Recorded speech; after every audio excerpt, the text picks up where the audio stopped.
ఆయన ఒక్కసారి స్మరించుకోవాల్సిన బాధ్యత మనందరిపైన ఉందని చెప్పి కూడా నేను మీకు తెలియజేస్తున్నా.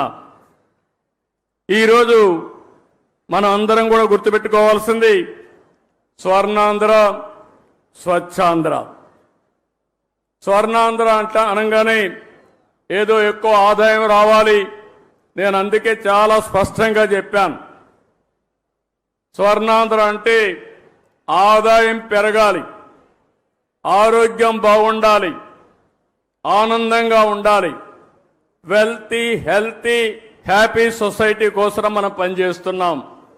ఇది జరగాలంటే పర్యావరణాన్ని కాపాడుకోవాలి. పెద్ద ఎత్తున ఈరోజు నేను చూశాను ఒక స్టాల్ కూడా. ఇక్కడ మా మంత్రి నారాయణ గారు ఉన్నారు, ఉప ముఖ్యమంత్రి గారి దగ్గర 2 బాధ్యతలు ఉన్నాయి. ఒకటి మీరు చూస్తే ఎన్విరాన్మెంట్ ఫారెస్ట్ ఉంది.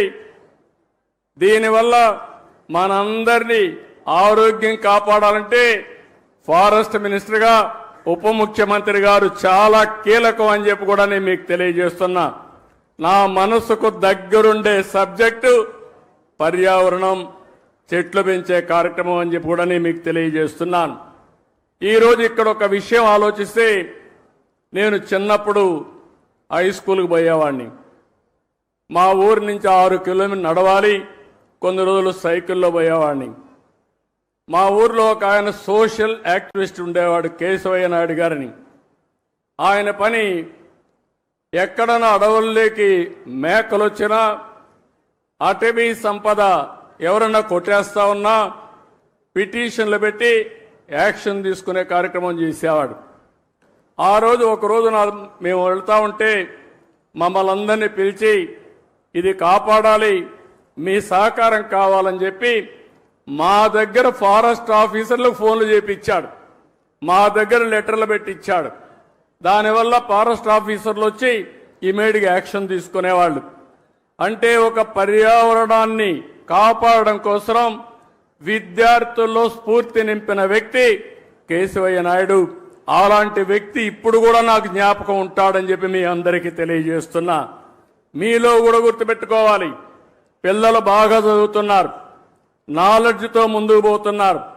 భవిష్యత్ అంటే ఒక చదివే కాదు, నాలెడ్జే కాదు, మనం అన్ని రంగాల్లో అభివృద్ధి కావాల్సిన అవసరం ఉంది. ఈరోజు ప్లాస్టిక్ ఉంది, చాలా ప్రమాదకరం.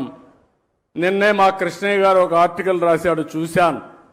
అడవుల్లో ఉండే ఏనుగులు కూడా ప్లాస్టిక్ తిని చనిపోతే దాన్ని పోస్ట్ మార్టం చేసి కొన్ని కేజీలు ప్లాస్టిక్ పేరుకుపోయింది. అంటే ఎంత ప్రమాదం మీరు ఆలోచించండి. ఈరోజు మనం తినే తిండి కూడా ప్లాస్టిక్ అంతా ఉపయోగించిన తిండి మనం తింటున్నాం. మన పొలాలకేసి అవి అదే విధంగా తయారయ్యే పరిస్థితి వచ్చింది.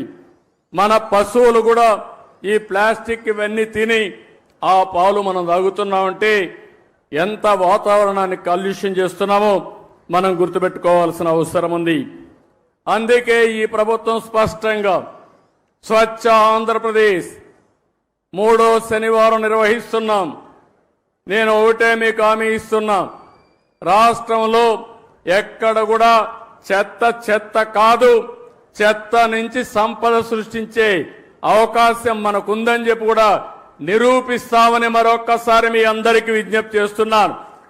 అందుకే ఈరోజు చూస్తే గుంటూరులో మీరు చూస్తున్నారు, చెత్త నుంచి ఎనర్జీ కరెంట్ ఉత్పత్తి చేసే ప్లాంట్ పెట్టాం, విశాఖపట్నంలో పెట్టాం.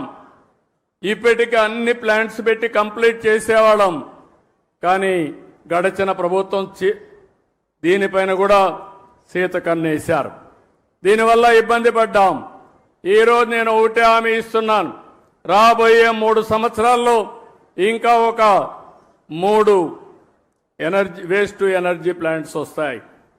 పట్టణ ప్రాంతాల్లో 90% చెత్తంతా తీసి, పొడి చెత్త తీసి ఎనర్జీగా చేసే పరిస్థితి వస్తుంది. రెండోది, గ్రామీణ ప్రాంతాల్లో మిమ్మల్ని అందరినీ ఒకటే కోరుతున్నాను, ఏదైతే ఇంత మునిపి వేస్ట్ కాంపోస్ట్ కింద కొన్ని సెంటర్లు పెట్టాం. ఇక్కడి నుంచి ప్రతి ఒక్క ఇంటి దగ్గర చెత్త కలెక్ట్ చేయాల్సిన అవసరం ఉంది. అందులో నుంచి ప్రోడక్ట్స్ అన్ని సెగ్రిగేట్ చేయాలి. ఏది కూడా వేస్ట్ కాదు, అన్ని రీసైక్లింగ్ ఉపయోగపడతాయి. ఈరోజు ప్లాస్టిక్ని మళ్ళా ప్లాస్టిక్ గాని ఇప్పుడే ఒక ఎగ్జిబిషన్ పెట్టారు, అనేక వస్తువులు తయారు చేస్తున్నారు. ఒక పక్క మన వరి నుంచి కూడా ఏదైతే వేస్ట్ ఉందో గడ్డితో కూడా కరెంట్ ఉత్పత్తి చేయడం, లేకుంటే బయోఫ్యూయల్ తయారు చేయడం అవకాశాలు ఉన్నాయి. ఈ విధంగా ఏదైనా పెంకులుంటే సీసం ఉంటే మళ్ళా రీసైక్లింగ్ ఉపయోగించుకుంటాం. ఏవన్ మన కార్లకు ఉపయోగపడే వేస్ట్ ఏదైనా ఉంటే అలాంటి వేస్ట్ కూడా ఇంజన్లు కానీ అవన్నీ రీసైక్లింగ్ ఉపయోగపడే పరిస్థితి వస్తుంది. దీన్నే సర్క్యులర్ ఎకానమీ అని పిలుస్తున్నాం.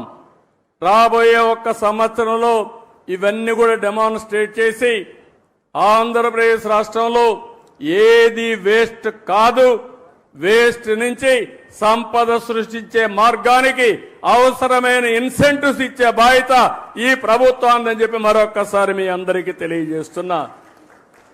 ఎందుకు నేను ఈ మాట వాడుతున్నానంటే ఇది ఎవ్వరికి అనుకుంటూనే ఉన్నాం, శ్రద్ధ పెట్టడం లేదు, ప్రభుత్వాలు పాలసీలు తేవడం లేదు, మీరు కూడా పట్టించుకోకుండా మన అనారోగ్యానికి మనమే కారణం అవుతున్నాం. ఈరోజు ఈ యొక్క రీసైక్లింగ్ సర్క్యులర్ ఎకానమీకి ఇప్పటికే 87 మున్సిపాలిటీల్లో 157 ఆర్ఆర్ సెంటర్లు కూడా ఏర్పాటు చేశాం. ఇదే కార్యక్రమానికి రాబోయే రోజుల్లో 17 కార్పొరేషన్లు వచ్చే జూలై 5 నాటికి, ఇప్పటికైతే అక్టోబర్ 2కు 17 కార్పొరేషన్లు వస్తున్నాయి. వచ్చే ఏడాది జూన్ 5కి మొత్తం రాష్ట్రాన్ని సింగిల్ యూజ్డ్ ప్లాస్టిక్ రహితంగా మారుస్తాం. ఇలాంటి కార్యక్రమాలతో ముందుకు పోతున్నాం. ఇంకోటి కూడా మీ అందరికి విజ్ఞప్తి చేస్తున్నాం. ఈరోజు మనందరం కూడా ఒక ఆలోచన చేయాలి. ఇంట్లో పొడి చెత్త వస్తుంది, తడి చెత్త వస్తుంది.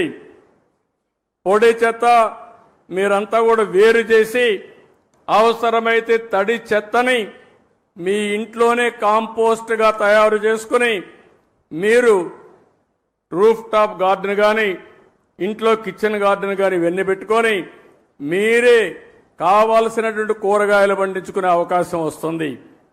ఇది కూడా ప్రతి ఒక్కరూ చేయాల్సిన అవసరం ఉంది. పొడి చెత్త కలెక్ట్ చేసుకుని రీసైక్లింగ్ పంపిస్తాం. దీనికి కూడా కొన్ని సెంటర్లు కూడా ఏర్పాటు చేస్తున్నాం. ఎక్కడికక్కడ ఆ సెంటర్లు చేసి ఎక్కడ కూడా రోడ్డు మీద ఏ వేస్ట్ కనపడకుండా పూర్తి చేసే బాధ్యత ప్రభుత్వం తీసుకుంటాం. ఈరోజు ఒక ఉదాహరణ మీరు చూస్తే ఈ విషయంలో అందరం కూడా అప్రమత్తంగా ఉండాల్సిన అవసరం ఉంది.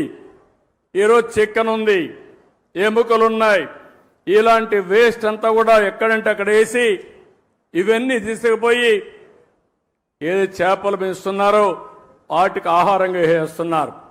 దీనివల్ల చాలా వరకు నష్టం జరుగుతూ ఉంది. చేపలు కూడా అనారోగ్యం పాలవుతున్నాయి, పెరిగిన కలుషితమైన వాతావరణాలు పెరుగుతున్నాయి. దీనివల్ల మనకు నష్టం వస్తూ ఉంది. అందుకే కొన్ని అయితే దీన్ని ప్రాపర్గా సర్క్యులర్ ఎకానమీ పంపిస్తే రీసైకిల్ చేసి మంచి ప్రోటీన్గా తయారు చేసే అవకాశం వస్తుంది. ఇలాంటివన్నీ కూడా చేపల నుంచి వచ్చే వేస్ట్ కానీ, చికెన్ నుంచి వచ్చే వేస్ట్ కానీ, మన ఇంట్లో నుంచి వచ్చే వేస్ట్ కానీ ఇవన్నీ కూడా సర్క్యులర్ ఎకానమీ ద్వారా పూర్తిగా మళ్ళా రీసైక్లింగ్ ఉపయోగిస్తామని చెప్పి కూడా నేను మీకు తెలియజేస్తున్నా. ఇంకో పక్క నేను మిమ్మల్ని అందరినీ ఒకటే కోరుతున్నాను. ఉప ముఖ్యమంత్రి గారు ఒకటి చెప్పారు, నేను ఆయన్ని వాచ్ చేస్తున్నాను. మంచి మిత్రుడైన ఇటీవల కాలంలో మేమందరం కలిసి పనిచేశాం. ఫస్ట్ టైం మీరు చూస్తే తెలుగుదేశం, జనసేన, బీజేపీ కలిసి పోటీ చేస్తే బంపర్ హిట్ అయింది.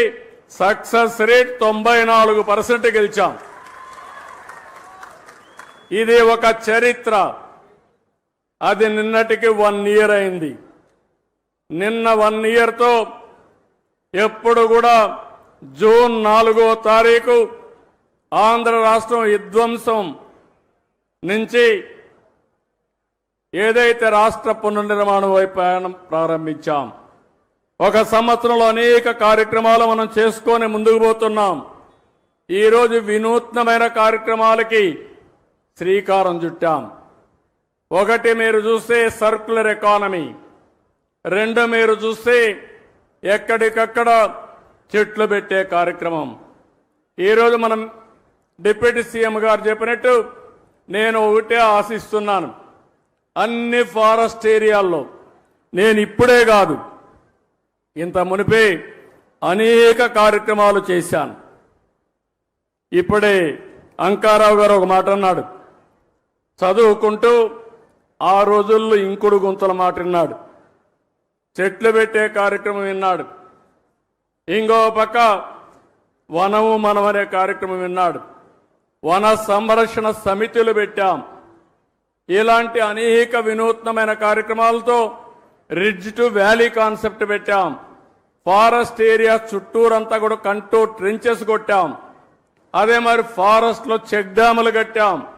ఫారెస్ట్ లో ఎక్కడికక్కడ ఇంకుడు గుంతలు పెట్టి అక్కడ పడిన నీళ్ని అక్కడనే భూగర్భ జలాలుగా మార్చాం.